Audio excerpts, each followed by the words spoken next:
Je suis né en 23, je rentre en rhétorique en 1937. Et je vais passer mon bac ensuite, avec une mention bien. Je suis en effet le plus jeune bachelier de France, en même temps qu'un collègue de Bordeaux, qui a le même âge que nous, et pour lequel il faut demander une dispense spéciale d'âge au ministère. Ce que nous obtenons, lui et moi. Mais enfin, la prématuration n'est pas un critère de compétence. J'étais jeune médecin, puisque en 1944, je m'engage pour la durée de la guerre, en octobre 1944.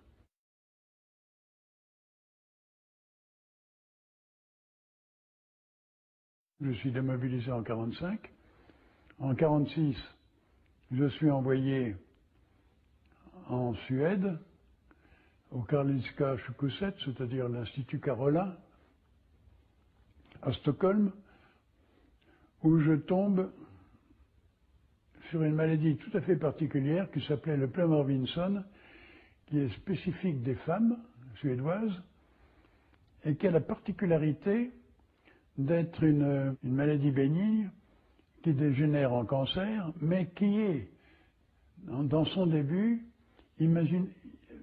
correctible par des médications tout à fait banales. Pour moi, ça a été la pierre de Rosette. Autrement dit, à l'époque, d'abord, on cherchait le virus du cancer, et puis ensuite, on considérait que la cellule cancéreuse, dès lors qu'émergeait, est irréversible. Je publie d'ailleurs en 1946, dans la presse médicale, les premières constatations, mais c'est vraiment pour moi la pierre de Rosette, et je ne ferai pas le développement là-dessus, mais on en arrive à considérer que le double cycle cellulaire, qui est un fondement de la biologie cellulaire, vous savez que la médecine, la physiologie, la pathologie, toutes ces sciences sont dépendantes de la théorie cellulaire. Or, la cellule est en même temps l'unité anatomique, mais aussi l'unité physiologique de l'organisme, n'est-ce pas? C'est une unité anatomique, mais en même temps une unité physiologique. Et la cellule est considérée comme un élément qui passe par deux phases. Une phase fonctionnelle, qui singularise la cellule, c'est-à-dire au moment où elle présente ses inclusions caractéristiques de sa fonction, on peut être cellule gastrique, pancréatique, dermique ou tout ce que vous voulez, n'est-ce pas?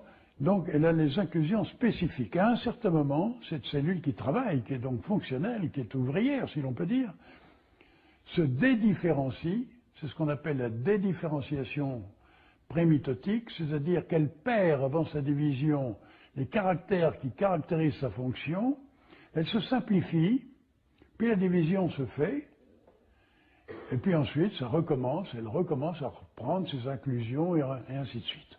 C'est du moins ce qu'on croyait à l'époque. C'est ce qu'on croyait. C'est ce qui était enseigné, c'est le fondement même, si vous voulez, de la physiologie cellulaire. Autrement dit, elle a un double cycle, elle est en même temps fonctionnelle, c'est-à-dire ouvrière, et en même temps génératrice, c'est-à-dire souche, si l'on peut dire, d'autres cellules. C'était faux. À ce schéma, il fallait substituer un autre schéma qui existe chez tous les métazoaires, par exemple dans un essaim d'abeilles ou chez les termites, où une cellule est génératrice, la reine, dans une ruche, dans un essaim, elle ne fait que ça,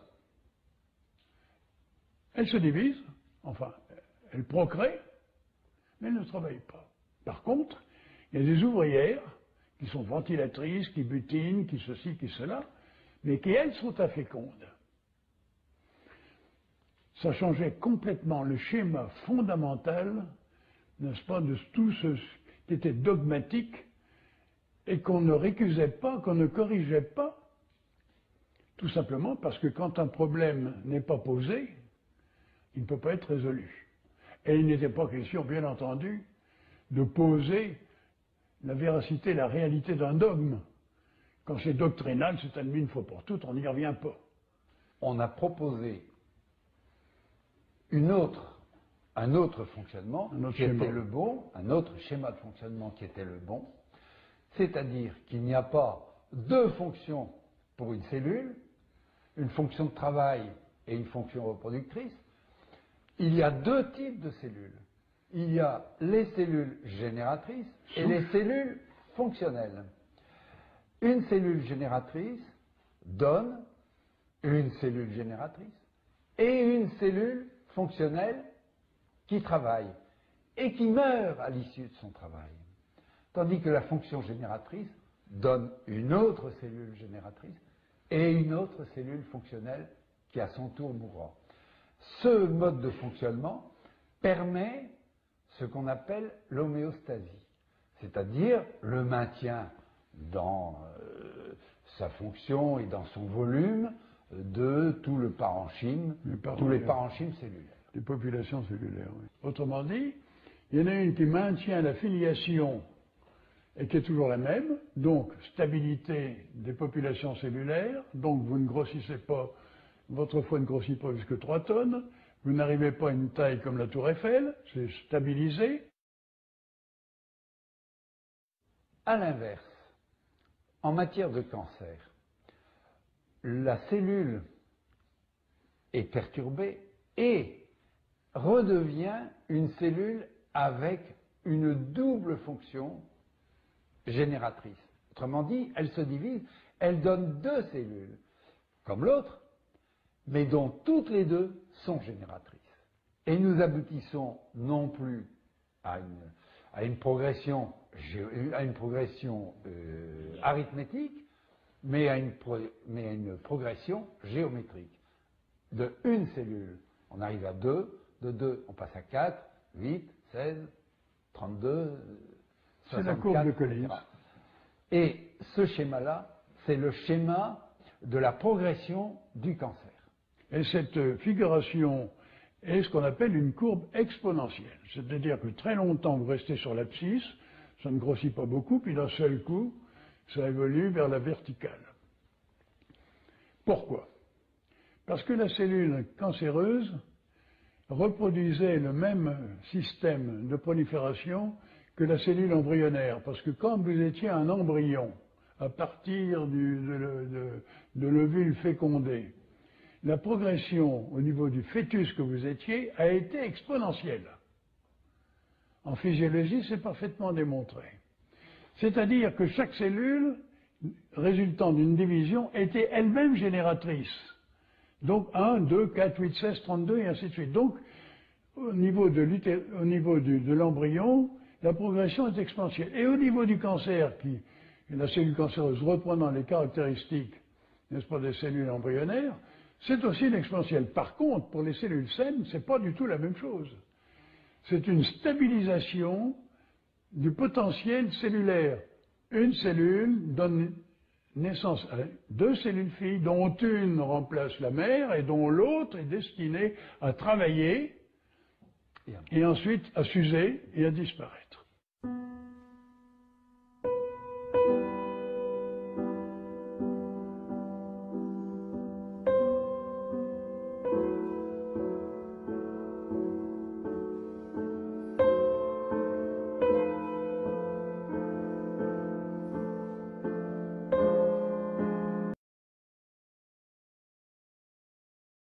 Lorsqu'une chose vous paraît évidente, mais qu'elle se heurte à un dogme, à moins que vous ne soyez, parfaitement sûr, et enfin, vous vous dites, le dogme a raison et j'ai tort. C'est évident. Quand une chose a été admise par des centaines de milliers de chercheurs pendant plus d'un siècle, et que vous êtes obligé de vous dire, ces gens-là se sont trompés, et en plus de ça, l'erreur était grossière, vous vous dites, je me suis trompé. Puis le temps passant, les années passant, ça devient de plus en plus clair et de plus en plus évident. Mais vous restez toujours avec ce même sentiment, c'est que vous avez dû vous tromper, puis arrive un moment où c'est plus possible. À ce moment-là, Vous vous dites, comme c'est tellement évident, ça va sortir un jour, cette correction. Ça n'est pas possible que ça... C'est tellement gros que ça n'est pas possible que ça subsiste comme ça. La rectification va venir, donc c'est pas la peine de vous embêter, si vous n'êtes pas dans le métier, si l'on peut dire, de vous embêter à formuler ceci, cela. Vous faites votre action, votre activité sociale habituelle, mais vous vous dites, bon, ben ça va sortir. Mais ça ne sort pas. Ce problème s'était posé déjà depuis 20 ans, depuis 48, depuis New York. Et il a bien fallu à un certain moment se donner un terme. Et le terme, c'était le congrès de Tokyo.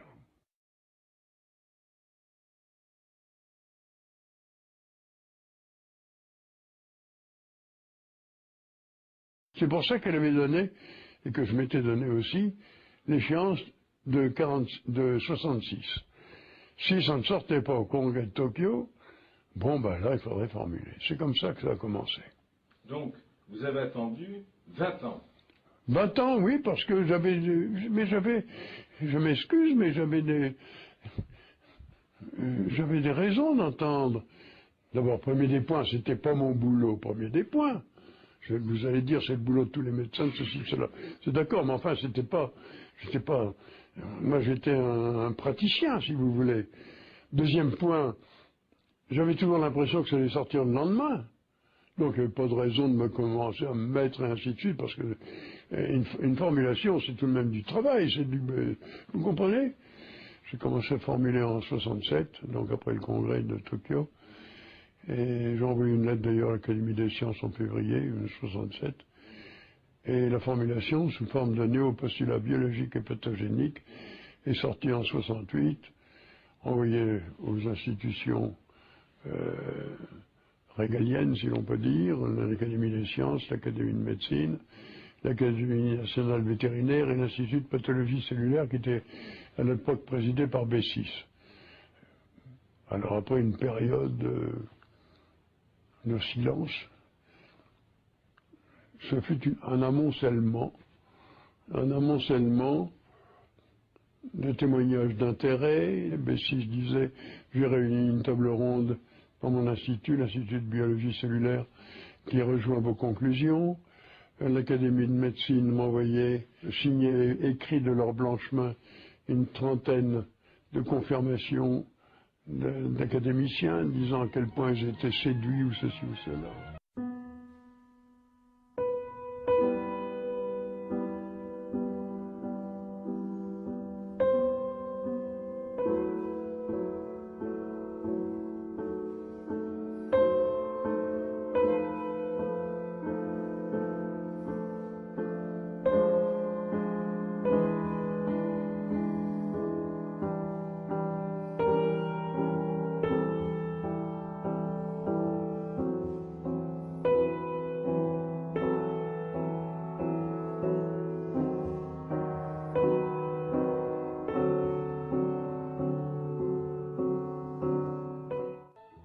Le 31 décembre 1968, j'ai reçu une lettre du professeur Turpin, qui était le cytologiste mondialement connu, disant qu'il était d'accord, et je cite, c'est textuel, mais ça ne s'oublie pas, nous aurions pu éviter de passer à côté d'une très grande découverte, technique en main, par mes connaissances de la pathologie humaine. Voilà ce que disait le professeur Turpin, le cytologiste. Donc à ce moment-là, c'est la révélation.